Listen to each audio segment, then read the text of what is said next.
పిల్లలు కావాలనే మీ కలను నెరవేర్చుకోండి. మొదటి కన్సల్టేషన్, మొదటి స్కానింగ్ ఉచితం. వివరాల కొరకు హెగ్డే ఫెర్టిలిటీని సంప్రదించండి. నమస్కారం డాక్టర్ శ్రీ ఆచార్య అనంతకృష్ణ స్వామి గారు. నమస్కారం అండి. ఈ వీడియోలో ఏం చెప్తున్నారు, ఎందుకంటే ఈ రోజుకి కూడా ఈఎస్పై ఈఎస్ పాస్ అవుతూనే ఉంటుంది, కానీ ప్రతి దాంట్లోనూ ఒక సరికొత్త సబ్జెక్ట్ని చెప్తూనే వస్తూ ఉన్నారు.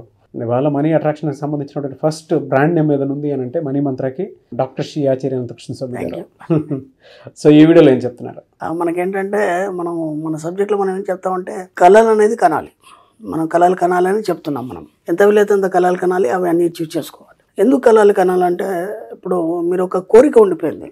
కామి కాని వాడు మోక్ష కామి కాడు అని మనకు చెప్పబడింది. అంటే ఏవైనా సరే కోరికల్ని వాటిని తీర్చేసుకోవాలి మీరు, ఓకేనా? ఇక్కడ విచిత్రం ఏం జరుగుతుందంటే మీరు ఒక కోరిక కనుక మిగిల్చుకున్నారు. ఈ జీవితంలో ఎన్నో కోరికలు మనకు ఉంటాయి, అన్నీ మనం సాధించుకోలేము. ఏదో ఒక కోరిక మిగిలిపోయింది అనుకోండి, ఆ ఒక కోరిక తీర్చుకోవడానికి ఇంకో జన్మ ఎత్తాలి.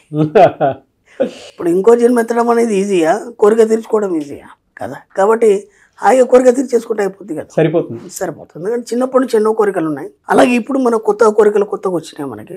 దాని మీద కూడా నేను లాస్ట్ టైం ఒక వీడియోలో క్లారిటీ ఇచ్చాను. చిన్నప్పటి నుంచి కోరికలు వేరు, ఇప్పుడు మనకు కొత్త వచ్చిన కోరికలు మనం ఎలా బేరేజ్ వేసుకోవాలి, వాటిని ఎలా మనం అధిగమించాలని చేయడం జరిగింది. కోరికలు తీర్చుకోకపోతే ఏమవుతుంది? ఇక్కడ విచిత్రం జరుగుతుందంటే ఎందుకు తీర్చుకోవాలి కోరికలు అన్నప్పుడు, కోరికలు తీర్చుకోకుండా ఏమవుతుంది?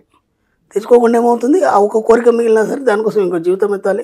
దాంతోపాటు ఏం జరుగుతుందంటే ఎప్పుడైతే నీ కోరికలను నువ్వు బలవంతంగా అణిచిపెడతావో అరిషడ్ వర్గాలన్నిటివి విజృంభిస్తాయి.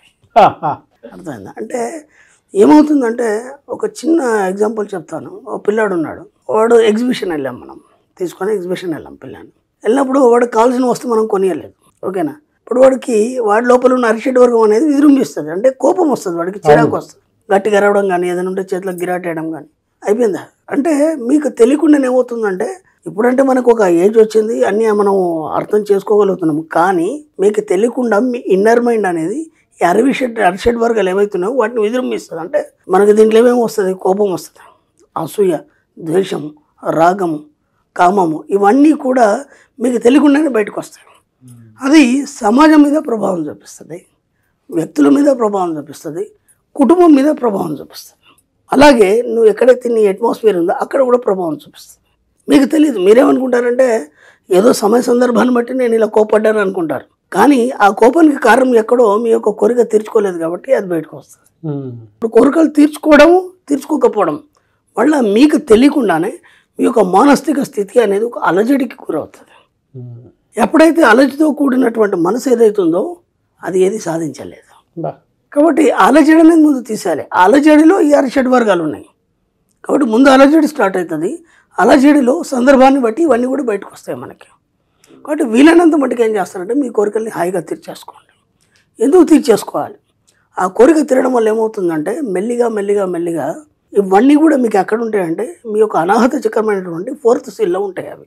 ఇప్పుడు మీరు ఒక్కొక్క కోరిక తీర్చుకున్నప్పుడు ఆ అరిషడ్ వర్గాలన్నీ ఆ యొక్క అనాహత చక్రం నుంచి విసిరివేయబడతాయి. అవి ఒక్కొక్కటిగా విసిరివేయబడతాయి.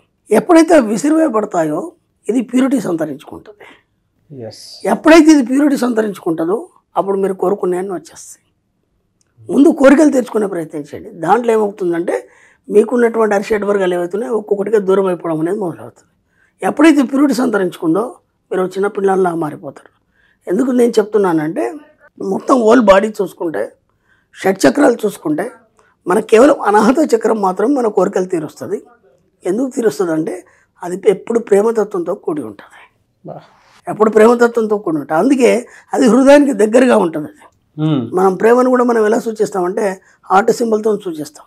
అందుకని అది హృదయానికి దగ్గరగా ఉంటుంది. ఎమ్మటే ఏం చేస్తుంది? నువ్వు హృదయానికి ప్రేమతత్వాన్ని అది ప్రసరింపజేస్తుంది.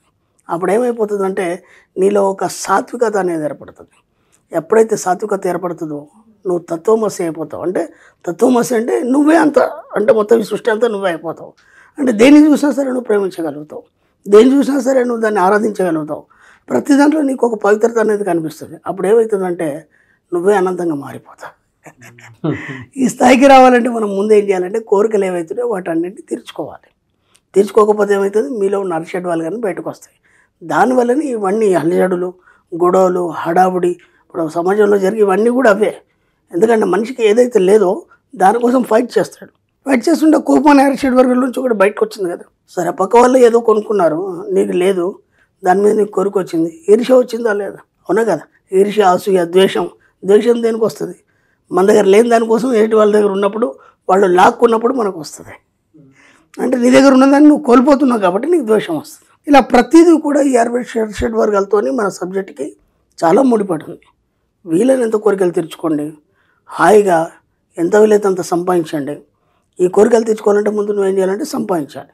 నువ్వు ఎంత సంపాదిస్తే అంత తొందరగా ఈ కోరికలను తీర్చుకోగలుగుతావు. కాబట్టి ముందు మనం దేని మీద దృష్టి పెట్టాలి? కోరికలు తీర్చుకోవడం కాదు, డబ్బు మీద దృష్టి పెట్టాలి. కాబట్టి ఒకదానికి ఒకటి ఇలా ముడిపడింది కాబట్టి వీలైనంత డబ్బు సంపాదించండి. ఆ డబ్బు సంపాదించి ముందుగా మీకు ఇప్పటివరకు ఏవైతే కోరికలు ఉన్నాయో, అంటే చిన్నప్పటి నుంచి ఇప్పటివరకు ఎప్పటి నుంచో అనుకుంటున్నారు నేను ఏదో చేయాలి, లేకపోతే ఏదో కొనాలి, లేదంటే ఒక కొత్త ప్రదేశానికి వెళ్ళాలి, ఇలాంటి ఎప్పటి నుంచో ఉన్నాయి కదా మనకి.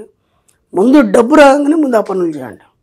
మనం ఏం చేస్తామంటే డబ్బు రాగానే ముందు అప్పులు కట్టేస్తాం. మనం ఫస్ట్ మనకి ఎక్కువ బోర్డెన్ ఏదైతే ఉంటుందో దాన్ని ముందు తీసేసుకోవాలనుకుంటాం. మీరు మెల్లిగా కోరికలు తీర్చుకుంటే అప్పులు అవే ముట్టిపోతాయి. ఎస్, ఎందుకంటే ఇవి అలా అంచవేయబడి ఉన్నాయి కాబట్టి మిమ్మల్ని ముందుకు తీసుకెళ్ళనివ్వట్లేదు. ముందు డబ్బు రాగానే ముందు మెల్లిమెల్లి ఒక కోరికలు తీర్చుకోండి. ఒకటి రెండు తీర్చుకోగానే ఇంకా దానికి సరిపడి ఇంకా డబ్బు వస్తుంది. అప్పుడు మెల్లిగా అప్పు కట్టండి, మళ్ళీ మీ కోరికలు తీర్చుకోండి, మళ్ళీ అప్పు కట్టండి, మొత్తం అప్పులన్నీ క్లియర్ అయిపోతాయి. ఆ తర్వాత మీరు ఫ్రీ అయిపోతారు. ఆ తర్వాత బోలెడ్ డబ్బు వస్తుంది. పుష్కలంగా సంపాదించండి, ఎంజాయ్ చేయండి. అరిషడ్ వర్గాలు, సాత్వికత, తత్వమసి, ఎస్, వీటన్నిటి నుంచి ఒక కామన్ ఎమోషన్ పుట్టుకొచ్చేది ఏదైనా ఉంది అని అంటే మనలో ఉండేటువంటి కోరికల్ని మనం ఎంజాయ్ చేయాలి అనుకుంటే దానికి డబ్బు కావాలి. డబ్బుగా సో ఈ సబ్జెక్ట్ అంతా అటేపు టర్న్ చేస్తే డెఫినెట్గా మీకు ఆ సక్సెస్ వస్తుందని చెప్పడానికి బెస్ట్ ఎగ్జాంపుల్. ముందు నేర్చుకోవడానికి చాలా ఎక్కువ ఉండేటువంటి విషయాలు ఉన్నాయి. మీకు ఎక్కడి నుంచి వస్తుందో తెలియదు కానీ అనర్గళంగా వచ్చేస్తూ ఉంటుంది. నాకు అసలు చాలా ఇన్స్పైరింగ్ అనిపిస్తూ ఉంటుంది. అంటే నేను అనేది ఏంటంటే అండి, మనం డబ్బు సంపాదించడం అనే దానికి చాలా స్కిల్స్, బోలెడు క్లాసెస్ ఉన్నాయి, అంటే బిజినెస్ స్కూల్స్ ఉన్నాయి, అంటే వ్యాపారాలు చేయడానికి బోలెడు ఉన్నాయి. అవన్నీ కాదు, అసలు డబ్బు ఎందుకు రావట్లేదు? ఫస్ట్ మన దగ్గరికి డబ్బు ఎందుకు రావట్లేదు అన్నదాని వెనకాల ఇవన్నీ కారణాలు ఉన్నాయి. డబ్బు మన దగ్గరికి ఎందుకు రావట్లేదు అనే దాని మీద మనం స్టార్టర్ నుంచి బోలెడు చెప్పుకున్నాం. ఫస్ట్ డబ్బును ప్రేమించాలనుకున్నాం, ఓకేనా? తర్వాత డబ్బును ఆరాధించాలనుకున్నాం, ఓకే? డబ్బును ఎప్పుడు మన స్నేహితుల్లా చూడాలనుకున్నాం, ఓకేనా? అంటే ఇప్పటిదాకా అవి చేయలేదు కాబట్టి డబ్బు రాలేదు అనుకున్నాం. దాంట్లో ఇంకో భాగం ఏంటంటే నీ కోరికలు తీర్చుకోవకపోవడం వల్ల కూడా నీకు డబ్బు రావట్లేదు. ఇలా మన సబ్జెక్ట్లో లోతుకి వెళ్ళినప్పుడు ఒక్కొక్క పాయింట్ మనల్ని ఆవిష్కరించినప్పుడు మనకి అహో ఇది కూడా ఉందా అని అనిపిస్తుంది. ఇప్పుడు దాన్ని తెలియజేయాలి కదా. ఇప్పుడు మనం కొన్ని చెప్పాం, డబ్బును ప్రేమిస్తే డబ్బు వస్తుంది అన్నాం, ఓకే? ఆ ఇతరులను ప్రేమిస్తే మనకు ప్రేమతో ఏదైతే మనకి కావాలో దాన్ని మనం ప్రేమించాము, మన దగ్గరకు వస్తుంది. దానికి ఇదొక కారణం కూడా ఉందనేది ఇప్పుడు మనకు తెలిసింది. తెలిసినప్పుడు దీన్ని కూడా తెలియజేయాలి కదా. ఇప్పుడు వాళ్ళు డబ్బును ప్రేమిస్తున్నారు, మిగతా మనం ఇప్పటిదాకా చెప్పిన అన్ని చేస్తున్నారు, అయినా వాళ్ళకి ఇంకా కొందరి దగ్గర స్టక్ అయిపోతుంది. డబ్బు రావడం కానీ, లేకపోతే వాళ్ళ యొక్క ఆనందమైన జీవితం కానీ ఇవన్నీ స్టక్ అవుతుంటే జీవన క్రమంలో మార్పులు వస్తున్నాయి. రెండో జీవన క్రమంలో స్తంభించిపోతుంది. రెండు జరుగుతున్నాయి ఇక్కడ. కొన్ని జరుగుతున్నాయి, కొన్ని జరగట్లేదంటే నీ జీవన క్రమంలో మార్పు ఏదైతుందో స్తంభించిపోయింది. ఎందుకు స్తంభించిపోయింది అని మనం లోతులోకి వెళ్ళినప్పుడు సబ్జెక్టులోకి ఇదొక కారణం అనమాట. ఎందుకంటే నువ్వు కోరికలు తీర్చుకోకపోవడం వల్ల నీకు తెలియకుండా నీ మానసిక స్థితి నీలో ఉన్న అరిషడ్ వర్గాల్ని ఉత్తేజపరుస్తుంది. వాటివైపు పరిగెడుతున్నావు కాబట్టి ఇది కావట్లేదు.